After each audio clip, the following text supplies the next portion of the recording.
take projection.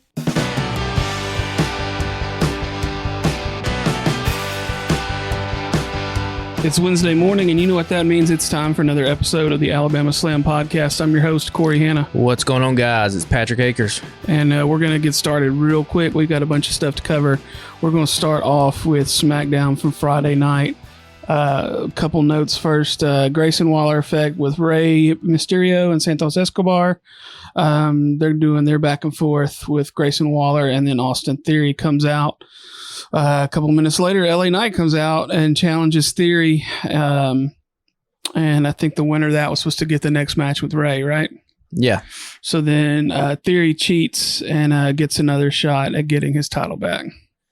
So give me where you're at with what is happening with the U.S. title now, because I feel a little lukewarm at best about all of this. I have no idea.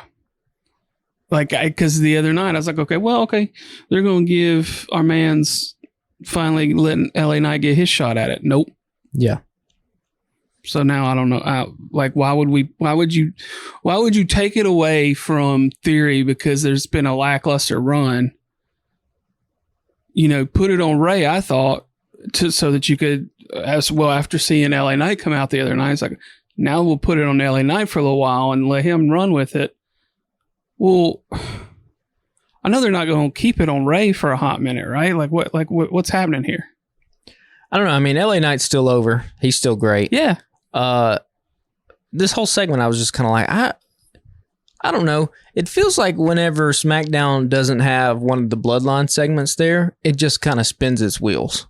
Yeah, I only have one other match from SmackDown on these notes. Like, you can clearly tell who the driver of this show is. It's the Bloodline, but they're not there every week. And I think we talked about that last week, which is why Monday Night Raw feels a little bit fresher, just because those stars are there every single week. And then they brought LA Knight to Raw. And then, yeah, the fake brand split that never was, and never is going to be.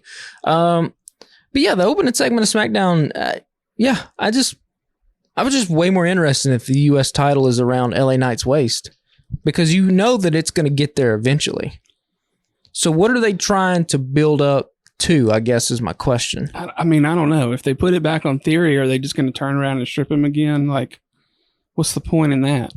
Yeah. And, I mean, LA Knight's clearly, Rey Mysterio is a legend. Yeah. The crowd still seemingly has not gotten behind Santos Escobar in a way that probably management has hoped, at least not here in the States. Now, again, we don't know how big of a merch mover these guys are in Mexico or in any other kind of Spanish-speaking country. They could just be lining the streets. Yeah, with LWO shirts. Yeah. And, they could be looking at the quarter ratings on TV in Spanish-speaking countries, and anytime LWO's on there, it goes through the roof. I don't know. You got to wonder sometimes how many of these decisions are driven by things like that. But, yeah, I mean, LA Knight's in a feud with Theory in the U.S. title. He's in a feud with The Miz. They're kind of, I don't know, just put the strap on him and let him do something. Yeah. I mean, still over as hell, like you said. It was frustrating. I'm not going to lie. I was just like, well, we have no Bloodline to look forward to tonight, and then this happens. Yeah, and I mean, SmackDown this week was pretty much the Edge retirement show. Or maybe retirement. I don't know. We'll talk about that when we get there. But that's the only one. The whole show was just that. Yeah, every bit of it. Which, I mean, it's cool. I like Edge, but also, I don't know. Again, this feels like the second week in a row where SmackDown has just kind of been there, I guess. Yeah, I mean, that's fine. Like I said, they don't all have to be bangers. Yeah, but it does seem like you could be scoring some major points with the LA Knight thing. Yeah, because outside of the Bloodline, he's the guy on SmackDown. Yeah. I mean, it's him. So let's go ahead and switch gears, because Sheamus and the Edge is the only other thing, or Sheamus and Edge are the only other thing I have listed. Edge. The Edge. The Edge. He plays also in U2. That's the only other thing I had listed from SmackDown. My introduction to the Edge was a few years ago when he came back in the Rumble. Yeah. I was like, who is this dude? Because I had no idea, because he wasn't around when I was a kid watching. And he wasn't, I mean, he is a huge name, but like the only people that I actually knew their names from, like the Attitude Era, were, Stone Cold and The Rock, probably. And I could have told you Mick Foley's name. Yeah. But though, to somebody that didn't watch wrestling in the 90s, I had no idea who Edge is. So, I've learned a little more about him over the last couple of years and blah, blah, blah. And then, I got him my fee-fees during his video package the other night. I was like, God damn. Dude, it's hard not to. I mean, the editorial department in WWE is top notch. I mean, it would rival literally any other company on the planet, NFL, NBA. I mean, they do some of the best work. And yeah, Edge is a big star. He really popped at a time when it was needed, when John Cena really needed somebody else to rival up against because it was kind of just him and nobody else. And, Edge was in an influential tag team with Christian, those legendary TLC matches they had, WrestleMania against the Dudleys and the Hardys. And then Edge, became Rated R Superstar and went on a singles run and became what he is now today, a Hall of Famer. This really felt like the kind of send-off they wanted to give him years ago, but couldn't because of the neck injury. His career got shortened. Anyway, it was a fun match between he and Sheamus, and I thought, judging by the crowd and the way he was reacting, I was like, well, this is it. Well, then things start popping up at the after show. Did you see any of that? I did see that. So, Gunther and Imperium come down and, have a little face-off with him. And then I think there was something else happened. I don't remember. But then he apparently told the crowd, this is the last time I'll see you. And then was sort of like a may not be the last time y'all see me kind of moment, right? So I think it was his send-off to Canada, right? And maybe they'll give him one more match somewhere. So that's good. So first off, I did like the match. I thought it was great. Sheamus and Edge, they put on a show. After that, it was billed as his retirement match. Then it was billed, this is the last match on his WWE contract. And then it came out, his contract's not actually over until September. But then these Edge to AEW rumors have been sparking up. Have you read any of this stuff? I did see some last week before the match. So I was like, But I haven't seen any of the ones I guess that you're talking about that have come out since Friday. So there's a lot of, Meltzer, Sean Ross Sapp. Hey, Edge to AEW is a real possibility. I mean, would it be fun to see him and Christian together? So there's that. There's a lot of guys in AEW that he didn't get to wrestle that were in WWE because of the neck thing. And we know that he's super tight with FTR. FTR has talked about how when Edge was going to make his comeback, they helped him train.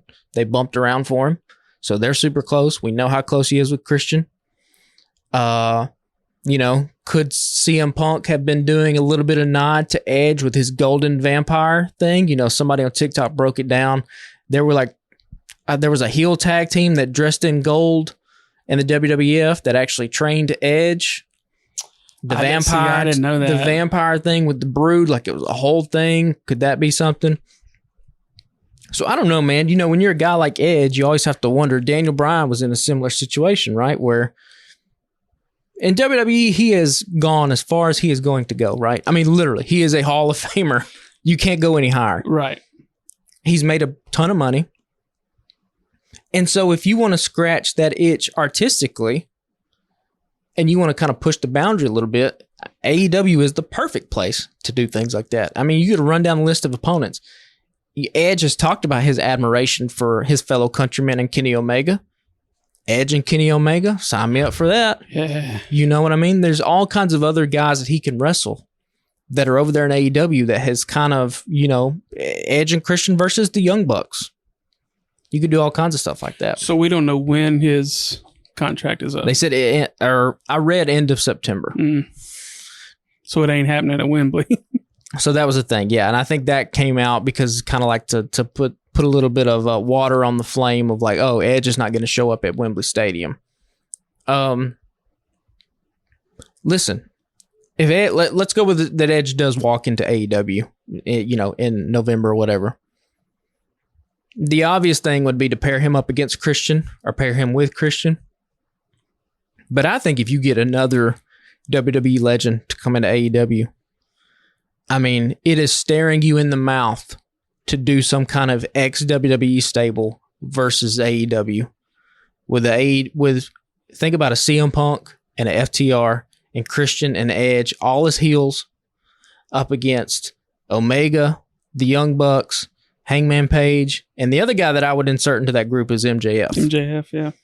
And you have an AEW stable, you have an ex-WWE stable, and you just, fuck it, just steal the NWO shit. Just do the same thing, but do it your way with these guys. Because, I mean, that has to be, Edge and Christian as a little nostalgia act would be cool, but like, we've already seen the best of that tag team. Yeah. They're not going to happen 20 years ago. We're not going to see the glory. I don't want to see Edge and Christian versus the Hardys again in 2023 when I saw it in 2003 when it was way better. Well, and then the Hardys match last week was. I mean, yeah, we're tough to watch. Yeah, we're gone at this point. Yeah. But yeah, I don't know. There's moments here and there, but it is not what it was. Yeah, I mean, and so if you're WWE, was the whole, hey, we'll give you an entire SmackDown as like incentive, like, hey, maybe you need to re-sign with us instead of going to the other company that's about to put 85,000 people in a stadium. Yeah, he had talked about earlier this year, he had talked about retiring or after his last match, maybe sticking around and working as a coach, a producer or something, but he's got a lot left in the tank. Yeah, he still goes hard, man. And AEW is a perfect place with a perfect schedule. You don't even have to be there all week or every single week. Once, twice a month. It's one time a week. That's not a bad gig. And they would probably back the Brinks truck up to your house to give it to you. Yeah. So I don't know. Just the light in the schedule would, things to think about. For sure. Let's switch gears to Raw. There are a couple of things I want to talk about from Dynamite from last week and Collision. And then we're going to run down the All-In card quickly as well. So last night on Raw, I'm going to read through this. This is going to be a whole lot, but only really a couple of matches actually. 2 or 3. So Sami Zayn is in the ring to start the show, and out comes Judgment Day. He's surrounded outside the ring. Then Kevin Owens comes back. Got a huge pop for me in my living room. And in Canada as well. Yeah. So KO and Sami challenge any two of the Judgment Day. So there's a lot of back and forth about who's going to do this, who's going to do that. You and I had this discussion last week. Rhea is the leader of the Judgment Day. There's no ifs, ands, or buts. Yeah. Because I was talking to my wife, Jamie, about it, and I was explaining things to her, and I was like, she's been breaking up fights between these two. I was like, Patrick's point is that the one who has the belt is the leader. I was like, Finn, they don't have a belt right now. And I was like, she's the one that's in charge. Yeah. And then like they come back from break. And later on, she's dragging Finn out the back by his arm and like saying, y'all go get this done. Yeah. Because they couldn't decide between themselves who was going to do it. So, yeah, they've clearly established that at this point. Because I was like, they're kind of pussyfooting around the fact that she's the leader now. They want this out. And there's been no clear shift. But I thought that was a pretty clear sign. She's quarterbacking the team. Yeah. For sure. She's the quarterback for sure. Yeah. So, they challenge, and then Kevin Owens gets DQ'd for hitting Finn Balor in the head with the Money in the Bank case.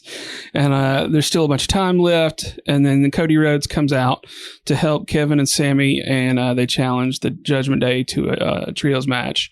Sami, KO, and Cody get the win. That was a fun end because I looked at her and I was like, "There's 15 minutes left." I was like, "They got to do something." Yeah. And then there's more than one royal family. Yeah. Wrestling or whatever. Wrestling has more than one royal family. So, you knew what was going to happen at that point. Again, such an old school way of doing it where, Cody, he's not in a faction with Sami and KO, but they're friends, and it's such an old school, like the good guys all help each other. That's something they used to do all the time. I've talked about this before. Whenever a babyface was getting his ass whooped, other babyfaces would just come out and help. Somebody's got to come out. Somebody comes out. That's the thing that kills me about modern day wrestling is like, if you see a babyface getting his ass whooped and nobody comes out, the only thing you can think of is like, this dude has no friends or nobody's paying attention back there because my man's is getting jumped by, X amount of people and everybody's just letting him get the hell beat out of him. They got to coordinate that. At some point, you'd be like, hey, you're on standby because you got to come out and partner up with so-and-so's going to get his ass bit with. Yeah, and like in kayfabe, you would have to think that these guys would be like, hey, man, just watch my back tonight, because like these bad guys are probably going to come out and they're probably going to try to kick my ass. So like if it gets more than 1-on-1 or 2-on-1, because every babyface can take on about 2 bad guys. That's the ratio. It takes 2 bad guys to whoop up 1 good guy, but 1 good guy can whoop 2 bad guys. So yeah, it's cool that Cody came out. The crowd was just hyped as shit for everybody. Yeah. All Sammy, KO, Cody, everybody was getting huge pops. It was fun. I mean, I say it was a fun show. They dragged a lot of that story throughout the whole show because I want to be real honest. I was tired last night. I was like, I don't think I can make it through 3 hours of this. Yeah. But it was entertaining. I mean, and then there was moments in there, with, we'll come back to Cody then, but there was moments, we mentioned LA Knight got brought in. His brand split out the window. So he's got a little segment with the Miz in there, and Nakamura's, explanation about what he said in Seth's ear last week, which I thought was fantastic. Yeah. I was like, oh, this is the Nakamura. If you were going to have Nakamura turn heel, this is the way you should have presented him. Pre-recorded package. Yeah. Translation on the screen, like you said. Like, yeah. And it's like, I know about your back. Oh, there you go. He's doomed, man. Yeah. Now, like Nakamura's probably not going to beat Seth, but like. Yeah, he's going to hurt him. And it gives you that, it leaves you a little bit of doubt. Like, oh, maybe they pulled the trigger on Nakamura. It presents him as a threat. He's gone this entire time as being a non-entity. And in the span of 2 weeks, because you built his character right, and you gave him, one, you gave him motivation, and 2, you gave him like a cool promo where he can kind of explain himself. Yeah. Well, now you're like, okay, well, now I'm bought in. That's all I need. We live by the same code. Yeah. I mean, it was cold. Yeah, cold-blooded. It was a really Jake the Snake Roberts-esque, Yeah. But yeah, we can get back to Cody and Sammy and them. Sammy and KO are still, to me, just over. Maybe it was just because they were in Canada, but like. I mean, yeah, but Sammy is beloved. Yeah. He's beloved everywhere. And it was nice to see KO get the pop too. Yeah, his comeback. And you got to wonder what they're going to do with these tag team titles. Because, yeah, Sammy and KO, they're huge stars, but I mean, really. And a lot of titles have suffered from this post-WrestleMania. I say post-WrestleMania, but shit, we're, 6 months past it. But, like, they really haven't done that much, Really, the only guy who has been really a workhorse, Seth Rollins with the title, I guess, defending it everywhere against a bunch of different people. Yeah. I mean, Gunther's just now getting into it. I mean, he had the little dust up with Sheamus and Drew, but he's just now getting back into having a program with Chad Gable. Rhea Ripley, same way. Like, who has she's kind of been inserted into this other kind of story. And then, Raquel Rodriguez challenged her, but like. Yeah. Those all seem like non-events for me. Those two, like, to me right now, the Rhea story is that she's dealing with this Judgment Day messiness, right? Yeah. And then the fact that she body slammed KO last night. That shit was awesome. Yeah. I love KO, but like Jamie sent me a text today. I was like, is there a GIF of her slamming KO yet? I was like, I ain't seen one. I've seen videos, but no GIFs. Yeah. I mean, she's done it to now Luke Gallows, now Kevin Owens. Who's next? She's got to do one to Otis at some point, right? We'll see how big we can get it. Yeah. Yeah. Yeah. I will say it is kind of cool for the lack of story that she has had.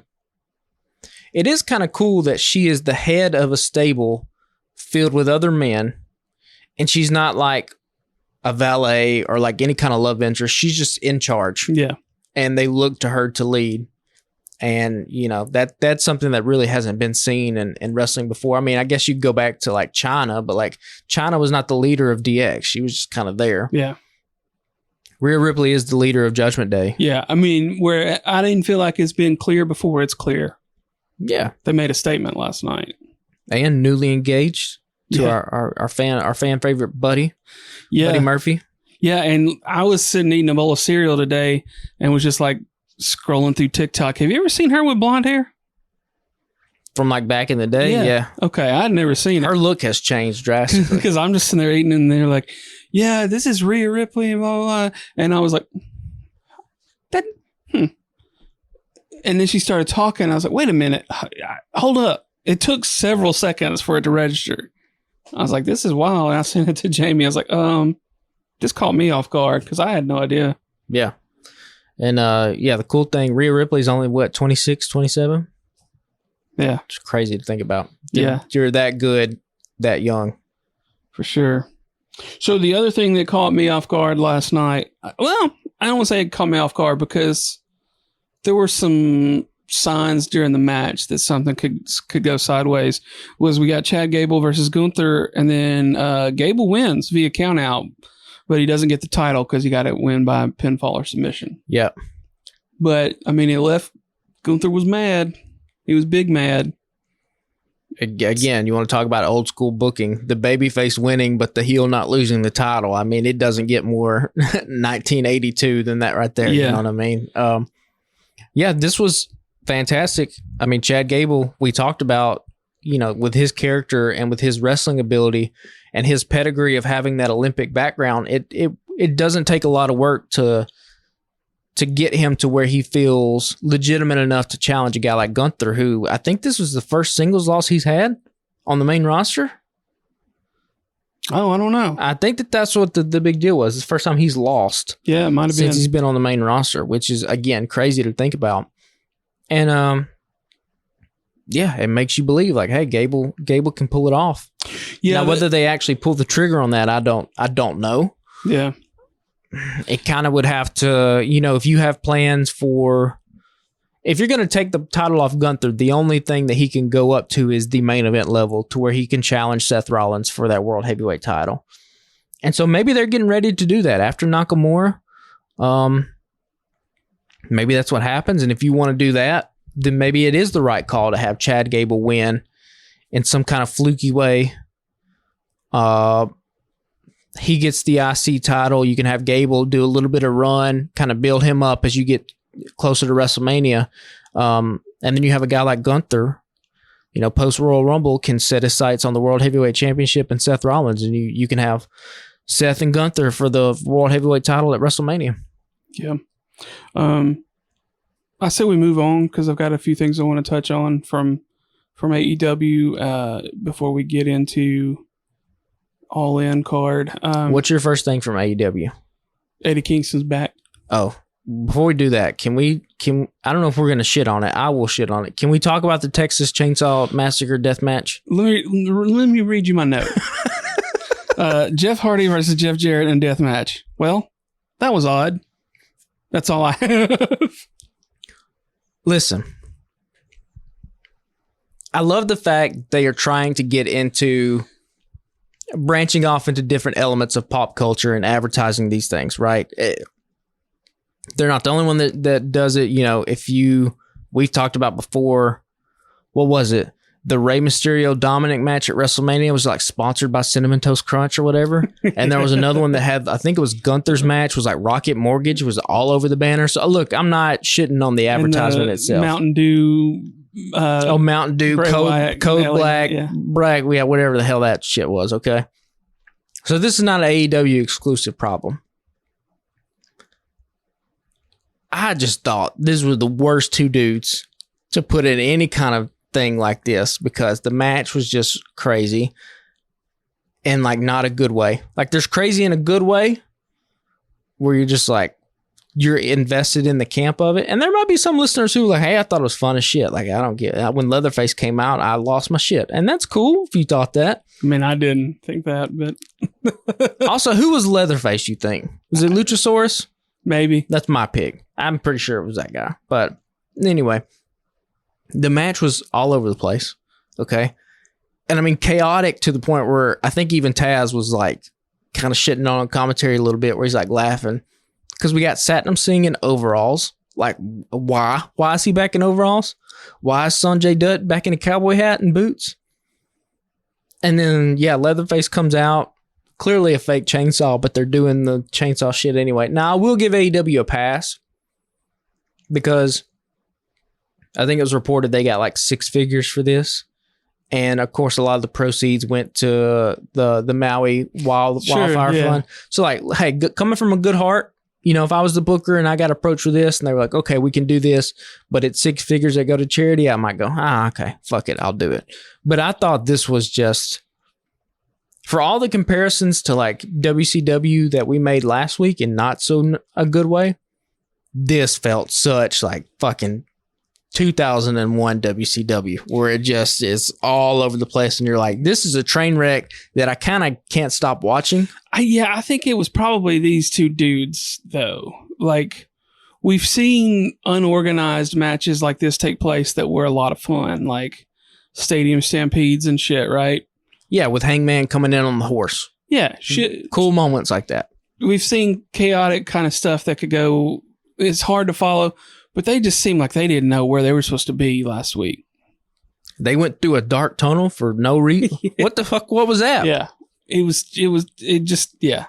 Also, they clearly needed to have blood, but it looks like these two guys weren't willing to bleed, so they just dumped a bucket of blood on them. Was that ever? It just happened. It just happened.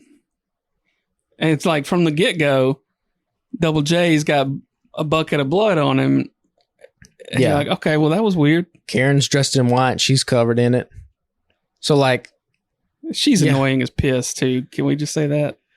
she has her moments. I think she can be a good asset. But yeah, before we got into anything serious, I just wanted to talk about that because I thought that was. I don't think that they're doing that on Collision. I think if they bring up an idea like that on Collision, old Mr. Phil Brooks is like, nah, we ain't doing that. Not on my show, Ain't doing it, motherfuckers. yeah. We ain't doing this shit here. Yeah. So let's circle back. Eddie Kingston's back. He's back. So Eddie and the Luchas are going to challenge the Blackpool Combat Club to a stadium stampede. So we'll get to that in a little bit. Yeah. And then Kenny Omega and JR interview. Kenny gets jumped by Jay White and Juice Robinson to Takeshita. So then we cut to a little later. Adam Page issues a challenge to Jay Juice and Takeshita for All In. So again, we can cut to that in a minute. Not in front of a hospital, by the way.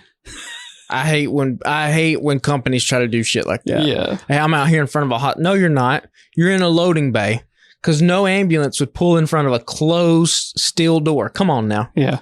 Park this thing literally anywhere else or change the shot. Why did they just not change the shot to where the van, the ambulance is horizontal and it's just him up against? Do you think that they just think that like, oh, people know this shit ain't real anyway, so fuck it. Maybe, but can we not? I think Eddie Kingston said it before. Like, we all know kayfabe's dead, but do we have to piss on its grave? Can we try it a little bit? Like, I don't know. Yeah. Again, I think that's like where you've always talked about them needing a director or somebody that for those kind of things where it comes in. Because I even think in the Kenny Omega JR thing, the master shot, the Y2 shot was a little bit out of focus, a little soft. Yeah. Again, nerd shit. That's what me and you focus on. But I'm like, yeah, just a little bit, sharpen that up just a hair. So then you get Jericho, quote unquote, joining joining Don Callis's team. That lasted for about 30 seconds. 30 seconds, yeah. So then Jericho's like, what's this over here in this corner? And it's a picture of Callis holding Jericho's head in his hand. Yeah, which again, such a callback to like their Festival of Friendship, Jericho's huge story he had with Kevin Owens in WWE right before he left. Yeah. That really should have main evented WrestleMania that year, if we're being honest. That was the hottest story. You just made the list. The list of Jericho was the biggest thing in wrestling. They should have been the main event. They didn't. Jericho's talked about that and how much that pissed him off. But we wondered if our guy Ospreay was going to make a comeback. That happened. And this is where it is. So yeah. We'll talk about the match at All In. But yeah. You want to talk about a lopsided home field advantage. I think there's 85,000 that are going to be in the corner of Ospreay. And there ain't no way they let Jericho win that one. And they're crazy if they do. If I'm Ospreay, I don't know if I'm laying my shoulders down for anybody right now outside of the people that I have in New Japan. Yeah. So then I've got stuff about the MJF and Adam Cole segment, but we don't really have to go into any of that. There's a bunch of Australian references like Crocodile Dundee and Kangaroo. The kangaroo fight was pretty fun. The kangaroo kick. Kangaroo kick. The crowd will be chanting that. Yeah. Sunday. So get ready. That's true.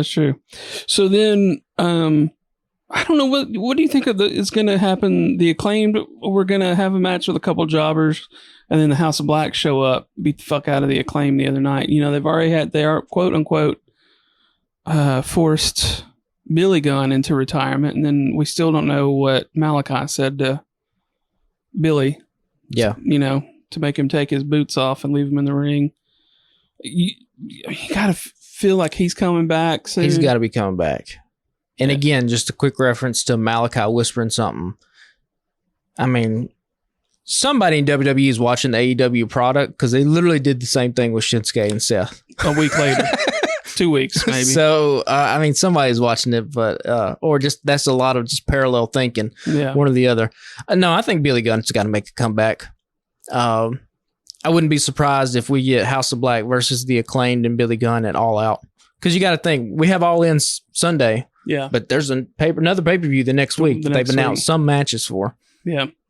I would have to think Billy Gunn, either, you know, if you're listening to this to Wednesday, either tonight he comes back or at some point he is going to make a comeback and you'll have Acclaim versus House of Black for those trios titles at All Out. Well, let's jump to Collision.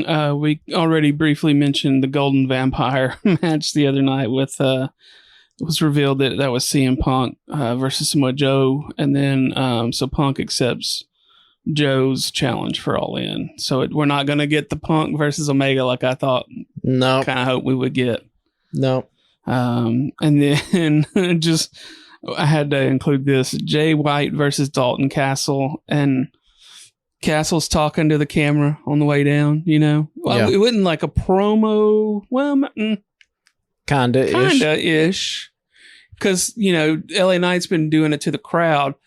Castle was talking to the camera. Yeah. And he said, I'm going to suplex him so hard his brains are going to fall out his butt. Yep. I laughed. I had to rewind it and watch it again.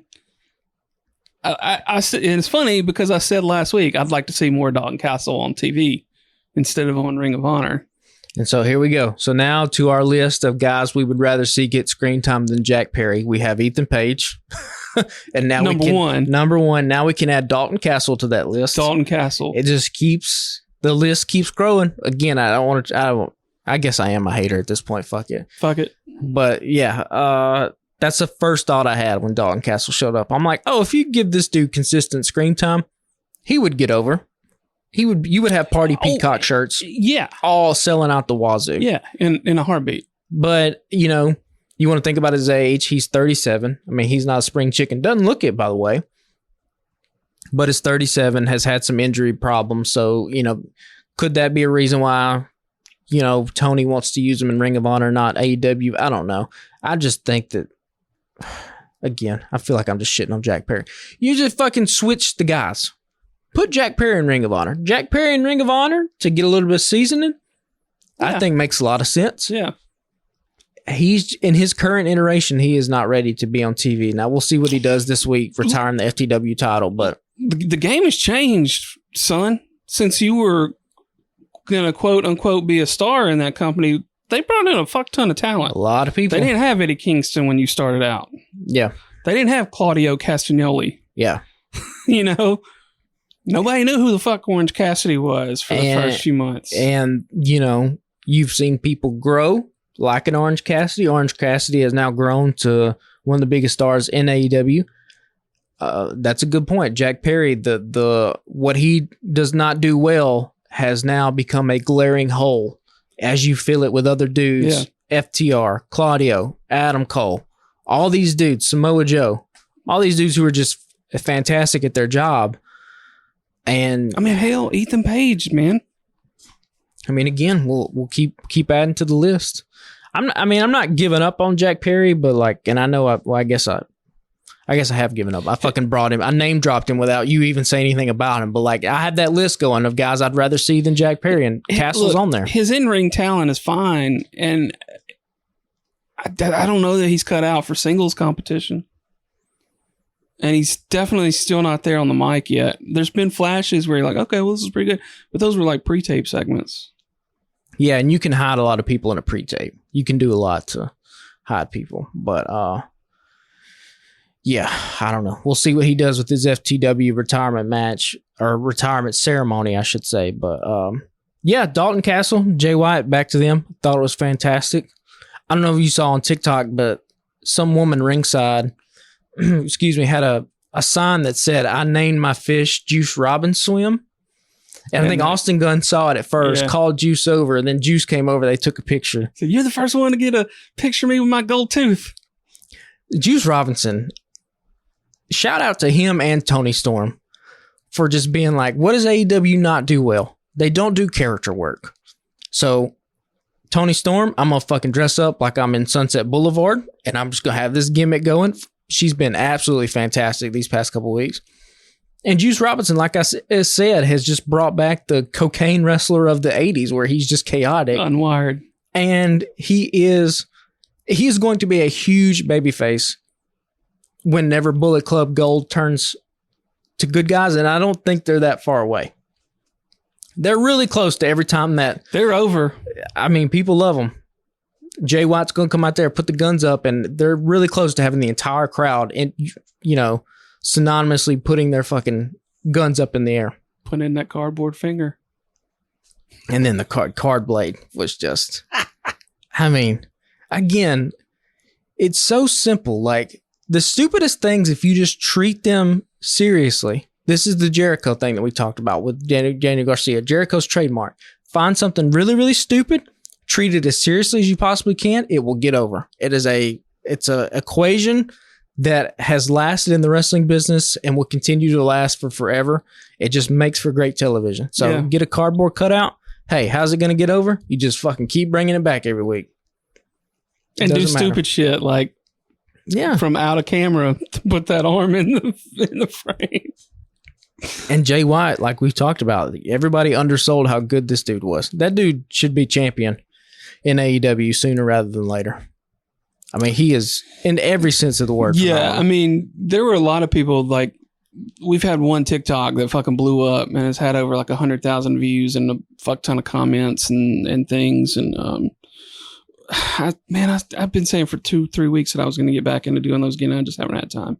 But our most popular TikTok was when we were going on and on about Ospreay after Forbidden Door 2. And a bunch of people were like, y'all just be quiet because we got Jay White. And Jay White's just as good and the same age.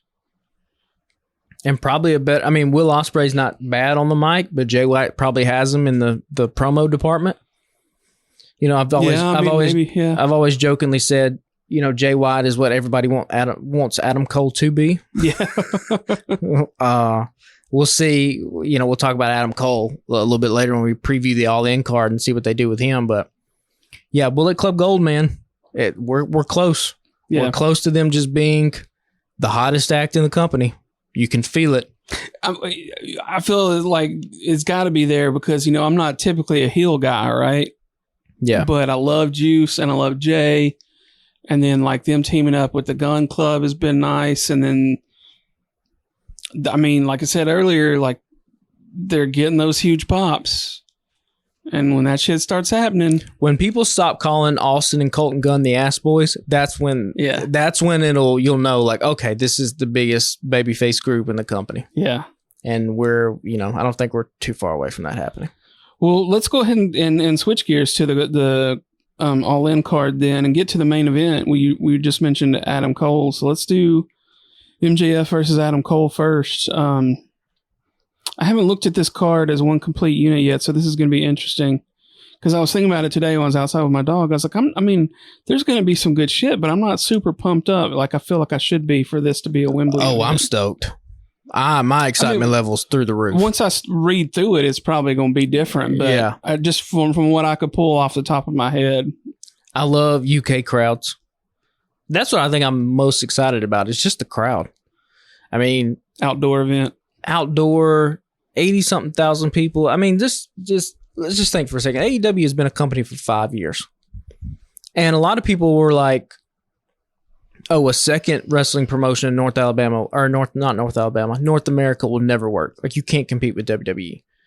And for AEW to go from All In 5 years ago to now All In front of what I guess researchers and people who don't buy into the BS propaganda that is the WWE machine are saying this is the biggest wrestling event ever.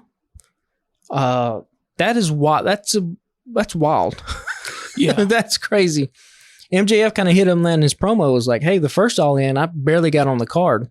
He said he had to like beg to get on it. He begged, yeah. And now he's The headliner. he's the dude. I would imagine he's going to get the outside of probably Will Ospreay and maybe Sting. Sting just for the novelty of, oh shit, here's a legend. MJF's going to get the biggest crowd reaction. Which again, if that doesn't just go to show that this dude is really one of a kind, and when he says that he's a generational talent, he's not lying. Like the fact that he's got these many people in his corner. And for him, you know, it's a big spot because, I mean, let's be honest. There's a lot of dudes who were main event stars who, when it got to the matches were kind of underwhelming, right? I mean, Hogan, perfect example. Huge star, but nobody's going back and watching Hulk Hogan matches. You know, The Rock and Stone Cold, for as great as they were, there's not a ton of those matches when they were at the top of the card that people go back and watch and talk about. Ric Flair's probably the guy who his star power and his match ratings were probably, you know, right neck and neck with each other. For MJF, if he can go, I mean, even a guy like Roman Reigns, let's just be honest, there's a lot of his matches. You know, we talked about them a lot, quite frequently on this podcast. You don't necessarily watch that for the matches. You watch that for the story. Right. So if MJF can match, if he can take the story and take the character work and put that together with the ring work and deliver in Wembley Stadium. Know he can. Yeah, like we talked about. I mean, best four-way match of all time probably belongs to him. Best Iron Man match of all time probably belongs to him. One of the best dog collar matches of all time he's a part of. And now if he can put on a classic in front of 85,000 plus people, I mean, at 27 years old, it's I don't think it would be a stretch to be like, hey, I am one of the greatest of all time. I'm one of the top 15 wrestlers to ever live. Look at my body work and the short amount of time that I've done it. So, yeah, Jack Perry.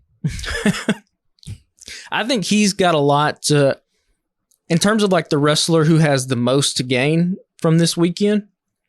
I think it's him. Yeah. Because he's the dude that's at the top of the company. He's the one wearing the belt when AEW is about to go do the biggest show of all time. And then you get Cole turn on him. And and however do we go babyface MJF, full babyface? Because he's still getting cheers. Oh, and like I said, it will be raucous Sunday. That crowd will be firmly in his corner in a way that I think if you're a guy like Adam Cole, could be maybe a little disappointing just on a personal level, because here this guy is who came back from a concussion and thought his career was over, and that should be the story people are gravitating to. But, you know, sometimes you're Scottie Pippen and fucking my 23 is on there in the court. And you're like, well, what can you do? Still got rings, baby. Still got rings. I'm still in the biggest match of all time. Like, you got to make it work. It's just, some guys, it's just their time. Yeah. And I think it's his time. So I think these two dudes are going to go out and it's going to be a show. Yeah, it's dumb to say they're going to steal the show because they're the main event, but like I think they'll have something to prove about these two dudes. You know, Adam Cole, fucking Vince McMahon wanted him to be Keith Lee's manager. And here, like, just they got a lot to prove. There's a chip on their shoulder despite the level of star power that they have. Yeah. Again, Adam Cole wasn't around when AEW started, when Jack Perry was. Like, all these people come in. Yeah. We didn't even talk about, I mean, MJF was there, but nobody knew who the fuck MJF was. No. I mean, MJF and Jack Perry were kind of at the same level. Yeah. You know, MJF was Cody Rhodes' lackey for a few weeks at least. Yeah. So let's switch gears to the tag team championship, FTR versus Young Bucks. This is intriguing to me because I have zero idea about which way this will swing. Well, and now it's for real up in the air because our dude, Cash Wheeler, yeah, went and did his thing. Just waving guns at people out in traffic. Listen, man. Come on, dog. Road rage, just breathe.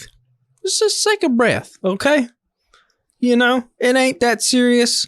Unless you have a child or a family member that's, you know, Reservoir Dog style, bleeding out in the car. It ain't that serious. You can just relax. Yeah, people don't know how to drive, and yeah, people are dumb as shit, but just like... I bet he must have been in Huntsville. Because people are fucking wild here. They do not know how to drive. I think it was him down in Florida. No.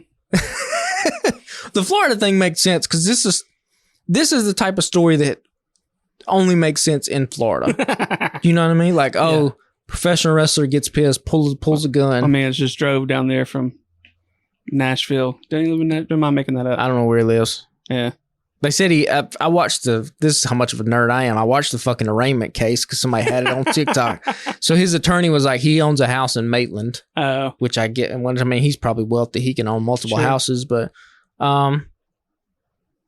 yeah, just breathe, folks. Breathe when you're behind the wheel. It's okay. So that does throw. That's a factor. If he's facing possible jail time or some kind of time, that could change your plans. Yeah. If you had FTR going over now, kind of need to give it to the Young Bucks now because you're going to miss some TV. And we don't know if that's the case. For all that we've read, the match is still going to happen. That was, I think that was the biggest thing. Because if you're a felon in America, I do not believe you can travel to the UK. But I think that was a part of it. So, his bond, I think he doesn't have any travel restrictions. Yeah, hopefully it'll just be a little slap on the wrist and he learns from it. But these two teams I expect to put on a show too. So yeah, this is a rubber match. Yeah, could be fun for sure. Women's World Championship. This one's intriguing to me because I have some thoughts. Hikaru Shida versus Toni Storm versus Saraya versus Britt Baker. Hear me out. I say Britt Baker. Okay. I just feel like there have been a couple signs lately that maybe, even though this was several months ago and she was in All Access and she was like, I'm ready to sit back and help other people. And she's like, I've had my time with the belt. But I feel like, I don't know. I just feel like it's her time again. I don't know that Sheeta's the person to carry it right now. I mean, she's got it, but I'm just thinking like for the next few months, like Storm's had it twice. Saraya hasn't had it yet, but do you put it on her? I mean, maybe you put it on her because you're closer to her home or whatever, I guess. But yeah, I don't know. What do you think? I think it'll be a good match. The story has kind of just been, the story really has just been, and they even said this explicitly in a package, like, hey, we've always just had a four-way match at All Out / All In, so we're just going to keep that going. Not a bad thing to always, like Survivor Series match or something, to have one kind of match that always happens on a card. I actually do kind of think if I was in charge, I would put it on Saraya just simply for the hometown pop. And kind of as a thank you. You've already like hot potato this title around anyway. And like you said, Hikaru Shida is in the spot that Jamie Hayter was probably going to be in had she not gotten hurt. Yeah. So, yeah, I think give it a change of plans and just pop in the crowd with the title change because I guess go back to give our predictions. I think MJF's going to win in the main event. I think FTR is going to win their tag team matchup. This is the only other title that's being defended, right? On the card? I believe so.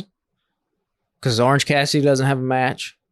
Or the quote-unquote real world championship. Yeah, that shit doesn't count. I think just popping the crowd with a title change and giving it to Saraya is probably what I would do. That's going to be my prediction.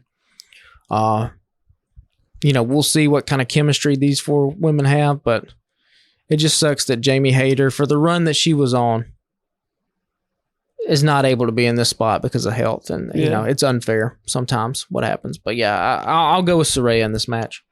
Up next is the Real World Championship, CM Punk versus Samoa Joe. Not sure why we have to have this one. This one is the one, I think that when I was thinking earlier, I was like, we just saw this on regular TV 2 weeks ago. Yeah, but it's Wembley Stadium. You got to have CM Punk on the card. Yeah, but you got to have Samoa Joe, and you have nothing else for these guys to do. So Yeah. put them together. I think this is going to be the worst match of the card. Not that I think this is going to be a bad match, but I think this is the one where when you and I are back in here next week, we're going to be like, it was fine, but it was, if you were ranking them, it was down at the bottom for sure. Again, I've seen these two dudes wrestle 15 years ago when they were both at their peak. And I'm not mad at it, but I'm just like, out of all the things. I've seen this before. Yeah. So, coffin match, Darby Allin and Sting versus Swerve and AR Fox. This will be a show. So, my prediction for Show Stealer will be this one. I think this is going to be fucking wild. You want to talk about Darby Allin? If you had a usage rate statistic for professional wrestling, the way that like basketball players do, Darby Allin is head and shoulders above everybody else. He is on every show, basically. He's doing this coffin match, and then he's going to turn right back around and challenge for the TNT title at All Out. God damn, yeah. The following Sunday. The crowd loves him. He fights from underneath as a babyface in a way that makes you believe, and in a way that very few wrestlers do. His selling ability is just insane. And when you can sell the way he can, you'll get any crowd into any match. Doesn't matter who you're wrestling. Like Collision, not that the crowd was dead Saturday night, but they weren't super hot until Darby Allin and Christian started. Until the beats down started and, Darby started taking the huge risk. Then they got on their feet and started standing for it. He's real good at the 2 count jump out. Like, he's real good at... Oh, yeah, kick out, Yeah, the kick out, like, at the last second. He also might not be able to walk when he's 42 years old. That is also true. That's I haven't seen many guys who have... when you do the dive on the top rope to the outside and you put a dude on a chair, most of the time you do some kind of senton where like the dude in the chair can help break your fall. And our guy Darby was just like, nope, just gonna land on my ass with a drop kick. I was like, oh, okay, that is insane. But Sting, to be as old as he is and to be in this show is just crazy to think about. Swerve, we've talked about what kind of potential that guy has. And then if you're a dude like AR Fox, how excited are you? Dude, this is a guy who for years... You've been on this show for 2 months? And he has been a guy who has been wrestling in VFW halls and bingo halls and fucking gyms where the AC's halfway busted in front of 200 people, sometimes even less. And you've seen all these guys you've come up with kind of make it. And he seems like just one of the greatest dudes in wrestling. And then, like you said, he gets to AEW. And within a couple months, he's in a big time matchup against a dude that he no doubtedly fucking watched wrestling growing up and Sting. Yeah. And now he's going to take a stinger splash in the corner in front of 85,000 people. Yeah. Bro, he's got to be losing his mind. I said a couple months. He's been on there longer because he was on there before I left the TV job, and that was 6 months ago. So like 7 months ago. But like he was actually kind of off TV for a little while because he came on, he was in there in a couple matches here and there. And then he wasn't on TV for a while, but like he's been featured for the last 2 months. And now he has a cool gimmick. Yeah.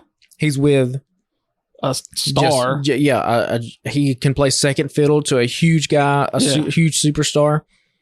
He's got the little gimmick of the bloody tank top, which just adds to his look. They have an awesome looking look to him. And 5 years ago when AEW was a company, he was just kind of on the indies. Yep. And now he's in a primetime position and what's going to be in front of the biggest wrestling crowd in history. So the next one's going to be a little wild. The Stadium Stampede.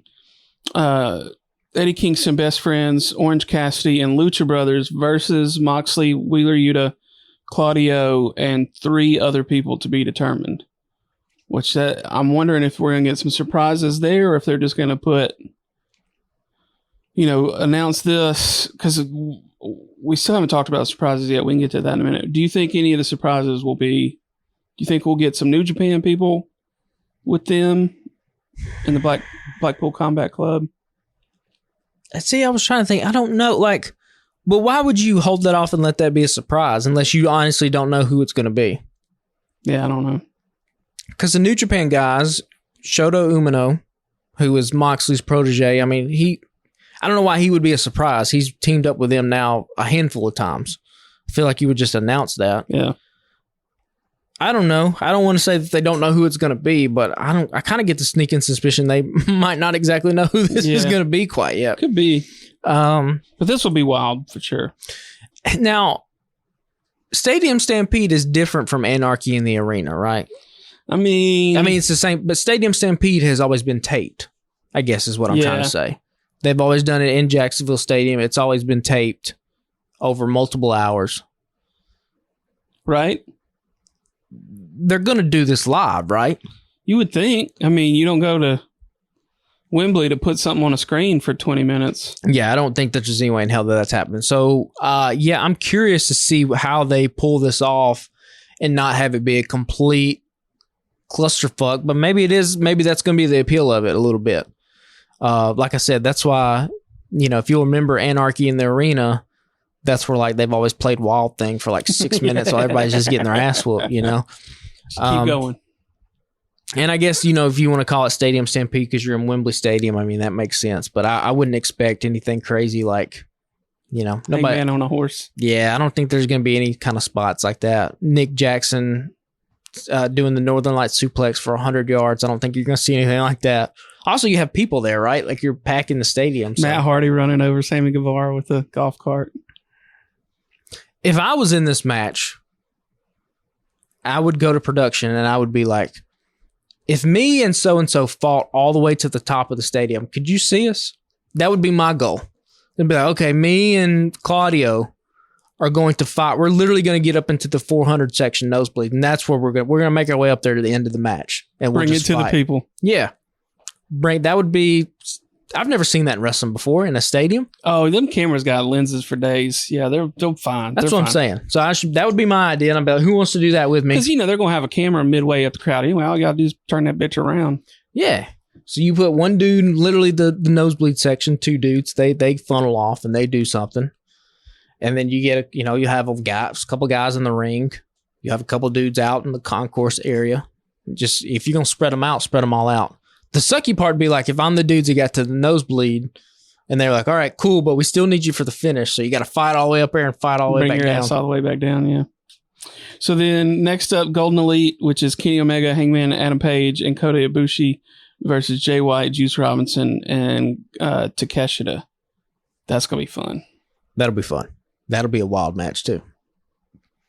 I forgot about a couple of these. That's going to be fun as shit. Yeah, the talent in that ring is off the charts. And AEW does multi-man matches so well. Yeah. I mean, those guys are going to be flying all over the place. Yeah, I mean, talk about a fucking all-star team. Those guys. I don't even want to predict a winner on that because we're the winner just for getting to watch that. Yeah, I'll go Omega and the Golden Elite because at least they have some kind of, Jay White and Juice really don't have that much of an alliance with Takeshita. They're just kind of... Yeah. They just really don't like Kenny, I guess, is what there is. So I'll go with that. For the other match, Stadium Stampede, I'll go with Kingston's group, the good guys there. Yeah. I think you'll see a lot of babyface wins. Love to see Kingston back. I was super excited about that. I thought the crowd would be more into it. I feel like he didn't give him a chance because he was like, give me this microphone. Yeah. He kind of got really into it. Yeah. So then Jericho versus Ospreay. I'm going to be real mad if Jericho wins this one. I think this is the... Don Callis will interfere in this too. And Ospreay can get the win over Jericho. Did I read something that they were supposed to do this match at some point? Yeah. They were going to do it in New Japan and it got canceled or canned, it was something like that? COVID related. Something they were going to do. Well, things have changed now. There's no way. If I'm New Japan... Again, I'm protecting Will Ospreay at all cost, and I would tell AEW, yeah, you can have Ospreay for this card because he wants to do it. It's in his home country, but my man, he ain't losing. Yeah. So put him against whoever you want to put him with, but his shoulders is not going to be on the mat for 3 count. Mm-mm. And then, is this the only 0 hour match? That's the only one listed here. Is Yep. Aussie Open versus Adam Cole and MJF. That's Again, it. I don't know why. I don't know. You run a major risk of getting out there and getting hurt before y'all got to turn around. Yeah, I mean, Let's say 7 hours later. Well, I don't think this card is pretty long. So in that match on 0 hour, you're not going to see them pull out all the stops. That's true, yeah. This is probably why they built up things like the kangaroo kick Oh. to try double clothesline, easy stuff you can kind of pull off that you can get the crowd behind, because you don't want to be... MJF ain't doing a dive over the top ropes in this match. He might do one in the main event, but again, you got to protect the main event, and yeah, you can't risk an injury. I just want to see how they land this plane, what they do with these two guys. Yeah, I mean... Because again, the Crocodile D Outback Steakhouse stuff was fantastic this week. I mean, they continue to just be, some of the best thing going on in AEW with these little skits that they're doing. I'd be surprised if we don't get the Cole heel turn, but at the same time, like, maybe they're like, fuck it, let's just keep making money on this, because you got to figure they're moving a lot of t-shirts, crowds into it. Yeah. But, I mean, it's going to be the biggest stage they're going to have to keep telling this story. Yeah, but I think he could just, again, the thing lingering out there is that there's literally a pay-per-view the next week. Mm-hmm. So you could end All In, I think, with Adam Cole and MJF doing the little hug and Adam Cole raises his hand, and you go off the air with, thank you so much for being on this ride with us. 5 years, here we are. The company's in better shape than it's ever been, blah, blah, blah. A feel-good moment, right? Then at All Out, if you wanted to do Punk and MJF for the real world championship, and I would not do this, but you could have Adam Cole fuck over MJF to where Punk becomes a champion. I would not do that. I would have MJF be successful, have Adam Cole come down to hug. They're going to leave All Out the same way they left All In, hugging each other, and then boom, the super kick happens in the Chicago crowd. Now you got your angle going forward. Yeah. I would not. I don't know. I've gone back and forth. It's just weird. Like if All Out wasn't happening for another month and a half, then yeah, Adam Cole super kicks him in Wembley Stadium at the end of it. But literally, you have a pay-per-view the next week. Yeah. And you got to think that MJF and Punk are on that card at some point. Yeah. It's in Chicago. Yeah, Punk's going to be the main event there. Yeah, so there's got to be, maybe that's how they go off the air at Wembley. MJF and Adam Cole are in the ring. They just started hugging, celebrating. Cult of Personality hits. CM Punk comes down the ramp, holds the real world title up.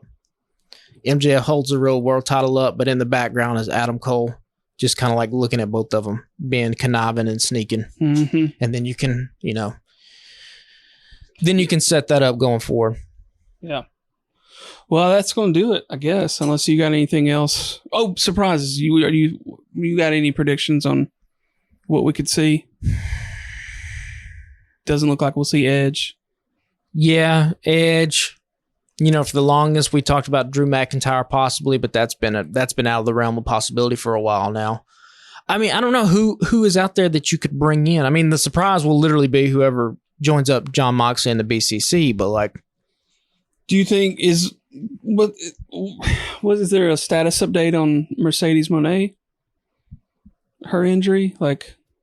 Yeah, but I mean, where do you bring her? I mean, I guess at the end of the women's four-way. Women's four-way, because that's the only women's match, right? Yeah, that's the only place for her to pop up at. I mean, that would be a big get. If you could get her, that would be huge. A nice place for her to debut. Yeah, I just don't know who else is out there. There's not going to be anybody from WWE that we know of. There's been Goldberg rumors, but that would be boring as hell.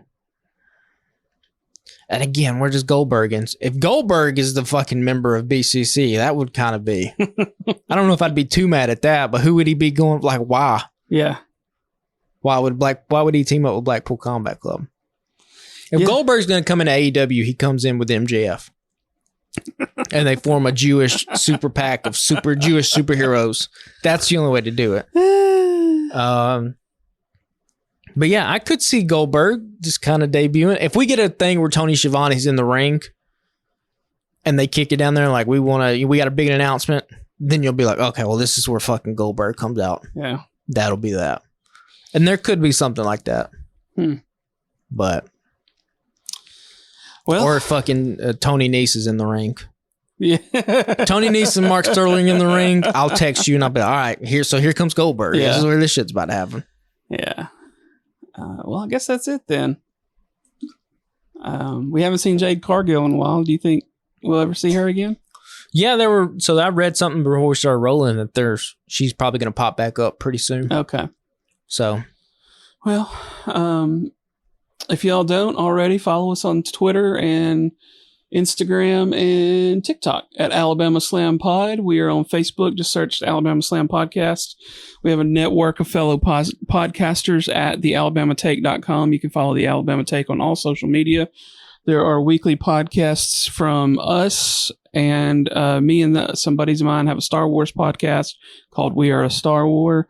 There's a couple of different weekly or bi-weekly podcasts about sports. There's Taking on Sports and The Stare Down. There's a weekly pop culture podcast called Taking It Down. And my lovely wife has a new co-host for her book podcast, which is monthly at the moment. It is called Check Your Shelf. And we are also, I think, nearing this current season of This Song Sucks. So go give all of those podcasts a listen and a follow if you don't mind.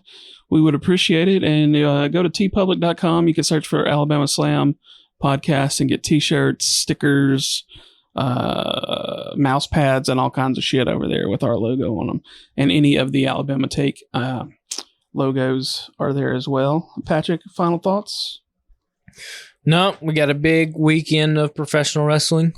We'll have another big weekend of professional wrestling next week. Yeah, so it's Payback Saturday and then All Out Sunday? Or vice versa? No. Or are they both on the same day? Oh, that I don't know. And then college football starts. College football starts. Roll Tide. The WrestleMania 40 tickets just went on sale. Apparently, they already broke the gate. Yeah, they've already sold like 90 tickets sold. So, do you believe that? Or are they just like, we've already sold more than Wembley? Well, I mean, yeah. That's why the WWE's never missed a shot to be petty or take a shot at the competition. WWE's different because they actually do have, since they're public, they have to disclose those numbers.